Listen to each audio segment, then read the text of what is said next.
Good morning বন্ধুরা, কেমন আছো তোমরা সবাই? আশা করি সবাই ভালো আছো আর আমিও ভালো আছি।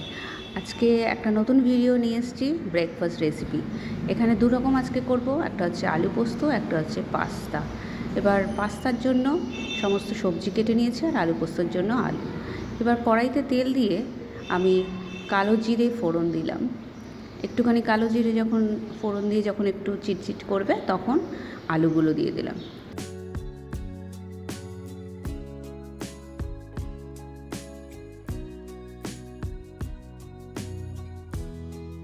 এরপর একটু ভাজা ভাজা হয়ে গেলে নুন আর হলুদ দিয়ে আবার আলুটাকে ভাজতে হবে, ঢাকা দিয়ে দিয়ে ভাজবো। আর আজকে সিক্রেট টিপস কী বলো তো, এটা হচ্ছে পোস্ত, মানে পপি সিডস। পোস্তটাকে এরকম কি করে করেছি বলো তো? পোস্তটাকে আগে মিক্সির মধ্যে শুকনো একদম পুরো মিহি করে গুঁড়ো করে নিয়েছি। ব্যাস, আমি আর পোস্ত জলেও ভিজিয়েও রাখবো না আর জল দিয়ে বাটবও না। এই গুঁড়ো পোস্তটা একটা কন্টেনারের মধ্যে রেখে দিয়েছি। এবার সেইটাই এবার কীরম করে দেবো সেটা দেখো। তা প্রথমে আলুটার মধ্যে তো আলুটা ভাজা হয়ে গেছে, তারপরে জল দিয়ে দিলাম। জল দিয়ে এবার ঢাকা দিয়ে একটু সেদ্ধ করব। আর লঙ্কার গুঁড়োটা দিতে ভুলে গেছিলাম, তা লঙ্কার গুঁড়ো দেবো, তো আবার একটু ঢাকা দিয়ে রাখবো।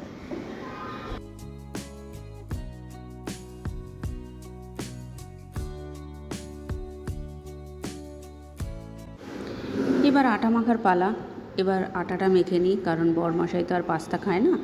বরমশাইকে আলু পোস্ত রুটি দেবো, আমার শ্বশুরমশাইও পাস্তা খাবেন না, ওনার জন্য রুটি আর আলু পোস্ত। এই আটাতে একটুখানি নুন দিয়ে এবার জল দিয়ে মাখছি। মোটামুটি একটা মেখে ঢেকে রেখে দেবো, যাতে যখন রুটিটা করব তার আগে আবার বার করে মাখবো। ঠিক আছে? তাহলে একটু সফট হয়ে যায় রুটিটা।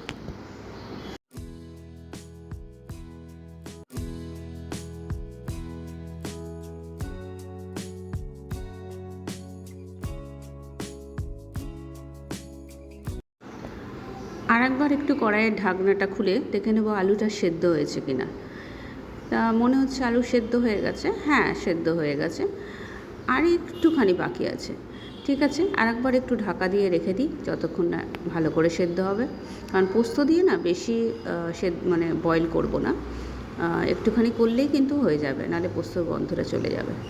আচ্ছা, এবার হচ্ছে পোস্তর গুঁড়োটা দেবো। সেদ্ধ হয়ে গেছে, পোস্তর গুঁড়ো দেবো। তরকারি অনুযায়ী আপনারা পোস্তর গুঁড়ো দেবেন। আমার যেমন অল্প তরকারি, তার জন্য আমি 2 চামচ পোস্ত দিলাম।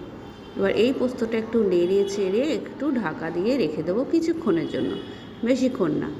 তারপরে যখন ঢাকাটা খুলবেন দেখবেন কত সুন্দর আমাদের পোস্ত হয়ে গেছে। না বাটাবাটির ঝামেলা, না কিছু।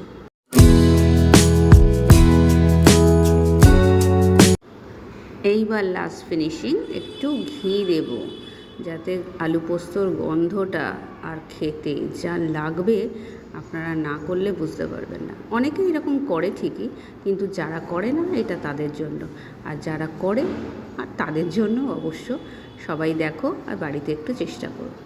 তা আজকে পাস্তাটা যেটা করব, এটাই অনলাইন থেকে এনেছি পাস্তাটা, এই লম্বা লম্বা। এটারও একটা পদ্ধতি আছে। আমি কি করি, পুরোটা বয়েল করি না পাস্তা। এই যে জল গরম হলো, পাস্তা দিয়ে দিলাম। এবার জলটা যখন অনেকটা ফুটে উঠবে তখন কি করব, এই পাস্তাটা নামিয়ে রাখবো। পুরো কিন্তু সেদ্ধ কিন্তু এখানে হয়নি, নামিয়ে রেখে ঢাকা দিয়ে রেখে দেবো। এবার অন্য কাজ করব, ভাজাভুজি যা হবে, যেটা পাস্তা যে ভেজিটেবলসগুলো ভাজবো সেটা করব। এটা ঢাকা দিয়ে রাখবো, ভেতরে ভেতরেই হয়ে যাবে, সময়টাও বাঁচবে, গ্যাসও বাঁচবে।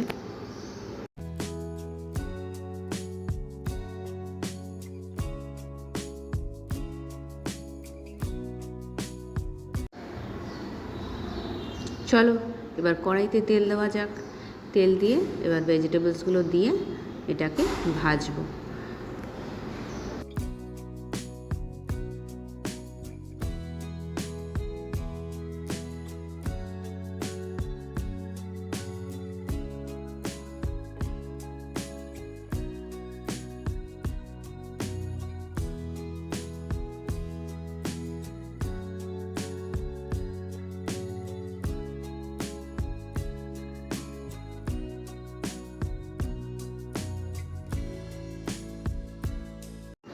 এবার ভাজাটার মধ্যে নুন দেবো।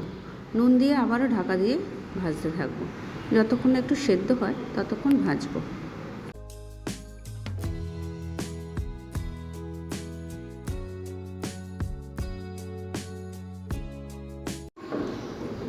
এবার আমি দুটো ডিম ফেটিয়ে নিচ্ছি, একটু নুন দিয়ে দুটো ডিম ফেটাবো, কারণ ওইটা আমি পাস্তাতে দেব।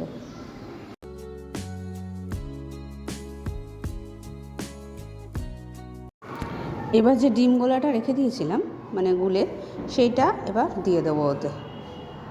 এবার এটা গুলতে গুলতে মানে একটুখানি দাঁড়াতে হবে, কারণ ডিমটা যতক্ষণ না একটুখানি নিচটা একটু ফ্রাই হবে ততক্ষণ তো আর পুরোটার সাথে মেশানো যাবে না, তাই একটু দাঁড়িয়ে দাঁড়িয়ে ওটাকে একটু অপেক্ষা করছি। এবার পুরোটাই সব মিশিয়ে দেবো।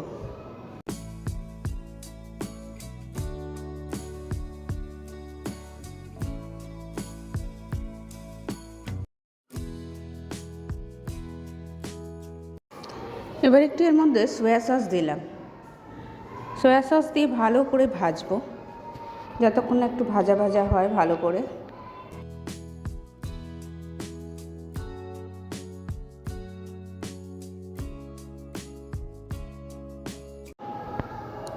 এবার পাস্তাটা একদম হয়ে গেছে, ভালোই নরম হয়ে গেছে।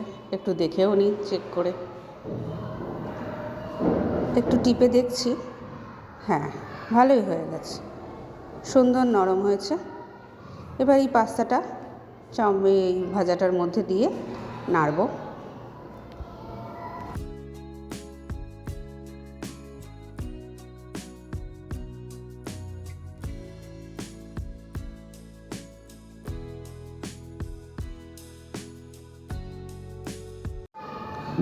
এবার নুন দিতে হবে, পরিমাণ মতো নুন দিয়ে আবার ভাজাটাকে করব, মানে নেড়ে টেড়ে এবার একটু ঢাকা দিয়ে দিয়ে একটু করব।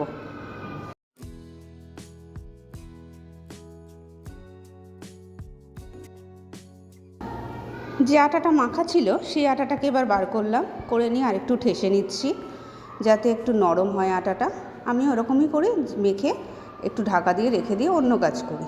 তারপর হয়তো 10-15 মিনিট পর কি আধ ঘন্টা যখনই হোক বার করে আবার একটু মেখে তারপর শুরু করি রুটি করা।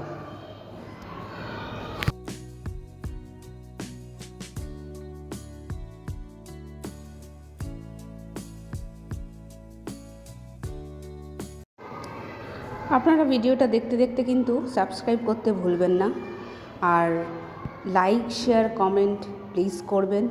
কমেন্ট করবেন যে আমি কীরকম ভিডিওটা মানে কি মানে ভালো করে পারছি কি পারছি না, হ্যাঁ প্রথম ব্লগ শুরু করেছি, আর কি করতে হবে বা কিছু চেঞ্জ করার আছে কি না, একটু জানিও সবাই। আর ভিডিওটা কেমন লাগছে সেটা তো অবশ্যই জানাবে, কারণ তোমরা একটা একটা করে মেসেজ আমাকে যদি পাঠাও তাহলে কিন্তু সেগুলো পড়ে আমি বুঝতে পারবো যে আমি কতটা ভালোবাসা তোমাদের থেকে পাচ্ছি, কতজন দেখছে আমাকে, আদৌ ভিডিওটা করব যে একটা মানে নিজের একটা ইচ্ছাটাও একটু বাড়বে করার। তাই জন্য তোমরা একটু সাহায্য করো আর পাশেও থেকো।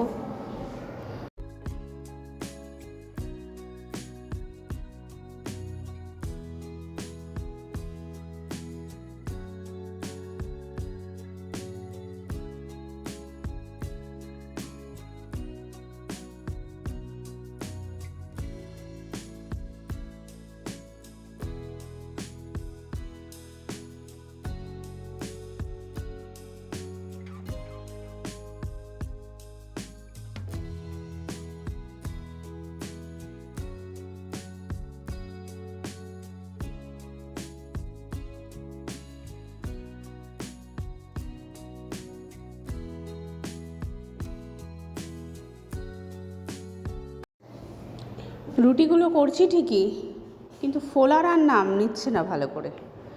ওই একটা দুটো ফুলছে, আবার একটা দুটো এমনিই থাকছে। তা যাই হোক, কী করবো আর, তাড়াতাড়ি তো সকালের মধ্যে একটু তাড়াতাড়ি করে করাটা খুব চাপের হয়ে যায়। আবার দুটো রেসিপি তাড়াতাড়ি মানে উঠি আমি এই 5:30 6টা। কোন দিনে যদি একটা রেসিপি করি তাহলে একটু দেরিতে উঠি, আর যদি দুটো করি তখন একটু তো তাড়াতাড়ি উঠতেই হয়।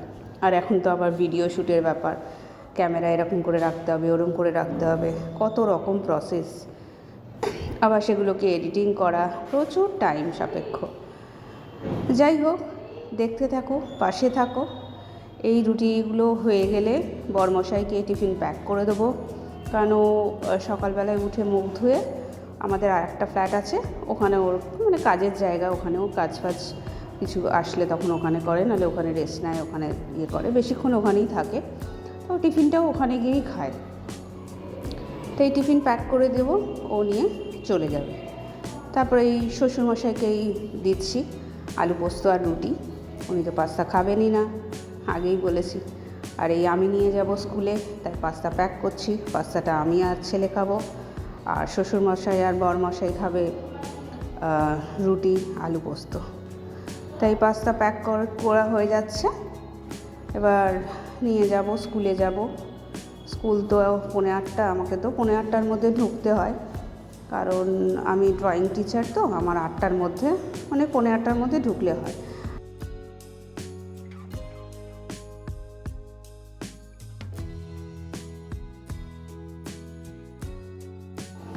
আর এটা ছেলের খাবার, ঢাকা দিয়ে রাখলাম।